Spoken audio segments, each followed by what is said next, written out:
Selamat datang ke dalam acara pembacaan dari pelajaran Sekolah Sahabat Kita. Pelajaran Sekolah Sahabat Kita masih diambil dari sebuah buku yang berjudul Kitab Matius. Kitab Matius ditulis oleh murid Yesus, Matius, yang dulunya adalah seorang pemungut cukai, orang yang mementingkan dirinya, yang hidup untuk kepentingannya sendiri. Tapi di saat dia dipanggil oleh Kristus, dia belajar dari Kristus. Dia mempelajari kesederhanaan Kristus, pengorbanan dirinya. Kehidupan Matius pun diubahkan. Hari ini kita telah masuk di halaman yang ke-55 dalam judul Engkau adalah Mesias. Kita membaca mengenai Petrus dan apa yang dia katakan tentang Yesus. Sebelum kita membaca mengenai Engkau adalah Mesias, saya mengundang pemirsa di rumah, ajaklah keluarga, sahabat, dan teman-teman Anda. Mari kita mempelajari firman Tuhan. Biarlah bukan sekedar informasi belaka, tetapi dapat menguatkan kita, memimpin kita dalam kehidupan kita sepanjang hari. Nah, mari kita baca. Bayangkan seperti apa kesempatan itu bagi Petrus, yang telah bersama-sama dengan Yesus hampir sejak dari awal. Apakah yang pasti telah melalui pemikirannya ketika dia menyaksikan peristiwa yang menakjubkan satu demi satu. Jadi Petrus adalah murid Yesus yang bisa dikatakan cukup lama. Dia melihat satu persatu mujizat yang Yesus lakukan, dari penyembuhan, mengusir roh jahat, memberi makan orang banyak, pengajaran yang mengagumkan. Dia melihat bagaimana Kristus mengendalikan alam, dia membangkitkan orang yang mati, dan berjalan bersama-sama dengan dia di atas air. Pertanyaan apakah seperti sekali lagi, mengapakah ia mengizinkan akhir hidup yang begitu memalukan bagi Yohanes Pembaptis? Pasti telah terngiang-ngiang di dalam benaknya hari demi hari, menyaksikan hal-hal yang tidak seorang pun dalam sejarah pernah saksikan. Walaupun begitu, walaupun Petrus telah melihat begitu banyak mujizat, pertanyaan yang sama yang masih mengganjal dalam pikirannya selama beberapa tahun adalah mengapa Yesus membiarkan Yohanes Pembaptis harus mati. Padahal dia lihat dengan mata kepalanya sendiri bagaimana Yesus dapat memberikan mujizat, membangkitkan orang mati. Yesus bisa melakukan begitu banyak hal. Kenapa Yesus membiarkan Yohanes Pembaptis mati? Pertanyaan itu masih mengganjal dalam pikirannya, masih memusingkan pemikirannya. Hingga suatu kali Yesus bertanya pertanyaan itu, menurutmu siapakah aku? Selanjutnya dikatakan, lagi pula Yesus adalah Tuhan di dalam tubuh manusia dan hidup melayani umat manusia secara langsung. Ini dituliskan di banyak ayat di dalam firman Tuhan, seperti di Galatia 4 ayat 4, Ibrani 7 ayat 26, Yesaya 6, Yesaya 9 ayat 6, juga Lukas 2 ayat 10 dan 11. Maka orang-orang yang berada di sekitarnya, yang tinggal dengannya, dan yang adalah murid-muridnya akan memiliki banyak pengalaman yang unik. Jadi murid-muridnya mengalami pengalaman yang unik, mujizat yang tidak pernah dilihat oleh mata sebelumnya.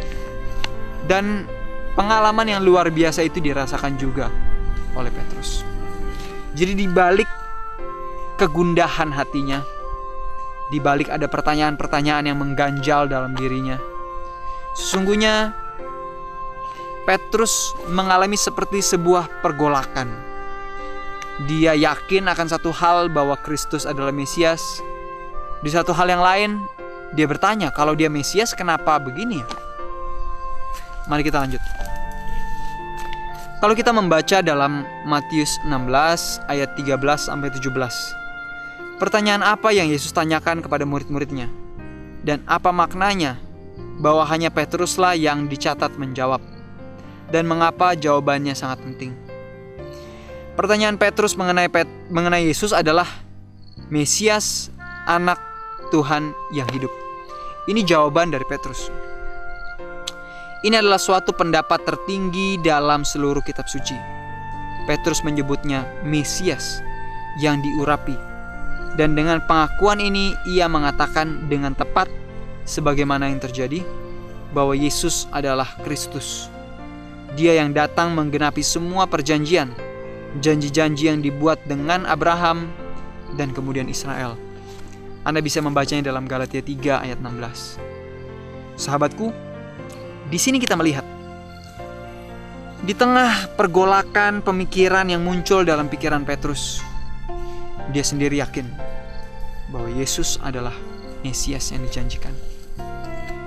Namun anehnya adalah mengapa pertanyaan itu hanya dituliskan jawaban dari Petrus saja, sementara dari murid-murid yang lain tidak disebutkan.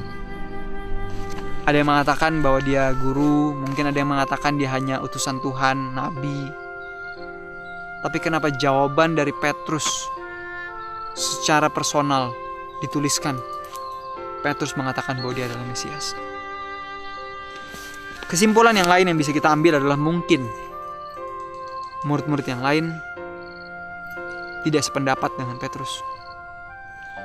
Mungkin murid-murid yang lain berpikir bahwa ya, Yesus hanya utusan Tuhan saja, hanya nabi, hanya guru yang besar saja. Pertanyaan yang sama yang Yesus tanyakan kepada Petrus dan murid-muridnya adalah pertanyaan yang sama yang ditanyakan kepada kita. Siapakah dia? Bukan satu hal yang penting tentang apa yang kita ketahui tentang siapakah dia, tapi bagaimana kita bersikap tentang itu. Kalau ditanyakan kepada kita, siapa Yesus untuk Anda secara pribadi? Apa yang akan Anda katakan? Apakah kita akan mengatakan seperti orang banyak, oh dia hanya guru besar, nabi yang hebat, oh dia bisa membuat mujizat-mujizat? Atau kita akan mengatakan seperti yang dikatakan Petrus, engkau adalah Mesias, anak Tuhan. Adalah satu hal di saat kita menjawab dan bagaimana kita bersikap. Kita mungkin mengatakan, Tuhan engkau adalah Raja dalam kehidupanku. Tapi pertanyaannya, bagaimana cara kita bersikap di hadapan Raja? Kalau Yesus adalah Raja, seperti apa kalau begitu sikap kita? Tindakan kita harusnya seperti apa? Ini harus kita pikirkan dengan matang, dengan baik. Kalau kita meyakini bahwa Kristus adalah Raja, artinya kita harus bersikap seperti di hadapan Raja. Jangan jadikan dia hanya penyelesai dari doa-doa dan keinginan pribadi kita saja. Kita harus menjadikan dia Raja. Kalau kita katakan, ya Yesus adalah juru selamat, artinya bagaimana kita harus bersikap terhadap itu? Apakah kita masih tetap berpikir bahwa kita dapat memperoleh keselamatan dengan upaya kita sendiri? Kalau kita mengatakan Yesus adalah juru selamat kita, artinya kita sadar kita tidak punya apa-apa, kita tidak bisa lakukan apa-apa yang membuat kita bisa diselamatkan. Kalau kita mengatakan Yesus Tuhan kita adalah Raja, artinya kita mengatakan bahwa dia pun adalah Raja atas otak kita, pikiran kita, Raja atas tindakan kita, Raja atas hati kita, Raja atas perut kita, atas selera kita. Apakah dia sudah menjadi Raja dan Juru Selamat dalam hidup kita? Mari kita lanjut dalam pembacaan kita. Selain itu, Petrus mengakui Yesus sebagai Kristus di daerah Kaisarea. Jadi bukan hanya sekali itu saja, Petrus juga pernah mengakui di daerah Kaisarea Filipi. Ini adalah daerah dari orang-orang non-Yahudi. Beberapa hari sebelumnya Petrus telah menyaksikan Yesus melayani bukan saja orang Yahudi, tapi juga bukan orang Yahudi. Dengan pertolongan Roh Kudus, Petrus mengakui bahwa Yesus adalah sosok yang lebih daripada seorang nabi Yahudi, seperti yang orang lain kemukakan. Pelayanannya jauh lebih luas daripada Yohanes Pembaptis, Elia atau Yeremia. Sesungguhnya pelayanannya mencakup seluruh umat manusia. Oleh karena itu, Yesus menyebut dirinya anak manusia untuk menunjukkan hubungan pribadinya dengan seluruh umat manusia. Sebagaimana yang Alkitab tunjukkan kemudian, Petrus masih harus banyak belajar mengenai Yesus serta mengenai totalitas dan universalitas dari apa yang dilakukannya. Jadi Yesus bukan hanya raja dan juru selamat bagi orang Yahudi saja, tapi semua umat manusia. Itulah mengapa disebut sebagai anak manusia. Contohnya kalau kita disebut anak sekolah, itu artinya kita memiliki hubungan yang dekat dengan sekolah. Kalau dikatakan anak bangsa, berarti kita punya hubungan yang dekat dengan bangsa tersebut di tempat di mana kita dilahirkan. Yesus menyebut dirinya anak manusia. Dia disebut anak manusia karena dia datang bukan hanya kepada orang Yahudi saja, tapi kepada seluruh umat manusia. Sahabatku, Petrus sendiri masih harus banyak belajar tentang Yesus, tentang misinya, tentang tugasnya. Petrus yang sudah mengikuti Yesus sendiri 3,5 tahun. Dia bukannya hanya pagi dan siang ikut Yesus, bukan hanya pagi dan siang dengar Yesus mengajar. Setiap hari dia ikut Yesus. 3,5 tahun menjadi muridnya. Bagaimana dengan kita?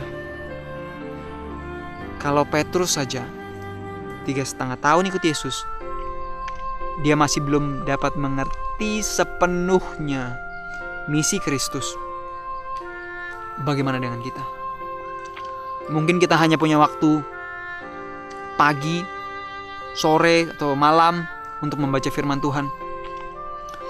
Sahabatku, betapa perlunya bagi kita untuk merenungkan firman Tuhan setiap hari. Di dalam waktu kita bekerja, waktu kita belajar, waktu kita beristirahat.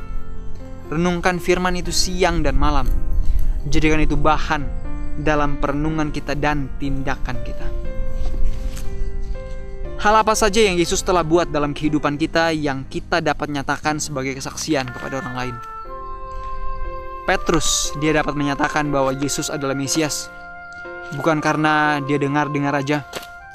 Dia menyatakan Yesus adalah Mesias karena apa yang dia lihat, apa yang terjadi dalam hidupnya. Mengapa adalah baik untuk selalu memelihara setiap kesaksian-kesaksian hidup itu dan membagikannya kepada orang lain. Sahabatku, kita melihat di sini Petrus, dia dapat mengatakan Yesus adalah Mesias karena pengalaman hidupnya. Imannya bertumbuh bukan dari pengetahuan saja, tapi dari pengalaman hidupnya. Begitu juga seharusnya dengan kita. Kita hanya dapat berjalan dengan Kristus, mengakui Dia sebagai Raja dan Juru Selamat kita. Gak bisa hanya lewat mulut, tapi lewat pengalaman kehidupan kita. Apakah Anda tidak rindu memiliki pengalaman pribadi bersama dengan Yesus? Minta pada hari ini. Ajak keluarga Anda berkumpul. Katakan kepada Tuhan, Tuhan, kami rindu untuk memiliki pengalaman pribadi berjalan bersama denganmu. Merasakan apa maknanya di saat kami menjadikan Engkau sebagai Juru Selamat dan Raja atas hidup kami. Ceritakan kepada keluarga Anda pelajaran yang Anda dapat pada hari ini. Sampai bertemu lagi, Tuhan memberkati.